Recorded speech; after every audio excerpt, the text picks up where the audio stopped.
One day job అట్లా ఉద్యోగం ఇచ్చి ఇట్లా గుంజుకున్నారు. సింగరేణిలో జూనియర్ అసిస్టెంట్లకు, క్లరికల్ గ్రేడ్ 2 ఉద్యోగులకు చేతనుభవం. ఎందుకంటే మీరేదో అవకతవకలు చేసిండ్రు. ఎందుకంటే సింగరేణిలో దోచుకునేది మామూలు లేదు, మీరేదో అవకతవకలు చేసిండ్రు.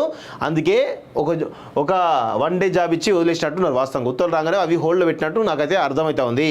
చాలా పెద్ద ఎత్తున అక్రమాలు చేసిండ్రు కదా వీళ్ళైతే.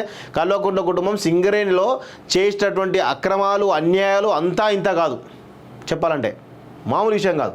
వన్ డే జాబ్ అట్లా ఉద్యోగం ఇచ్చి ఇట్లా గుంజుకున్నారు. సింగరేణిలో జూనియర్ అసిస్టెంట్లకు, క్లరికల్ గ్రేడ్ 2 ఉద్యోగులకు చేతనుభవం. ఎందుకంటే మీరేదో అవకతవకలు చేసిండ్రు. ఎందుకంటే సింగరేణిలో దోచుకునేది మామూలు లేదు, మీరేదో అవకతవకలు చేసిండ్రు.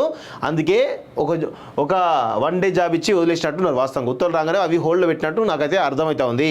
చాలా పెద్ద ఎత్తున అక్రమాలు చేసిండ్రు కదా వీళ్ళైతే. కల్వకుంట్ల కుటుంబం సింగరేణిలో చేసేటటువంటి అక్రమాలు, అన్యాయాలు అంతా ఇంత కాదు, చెప్పాలంటే మామూలు విషయం కాదు.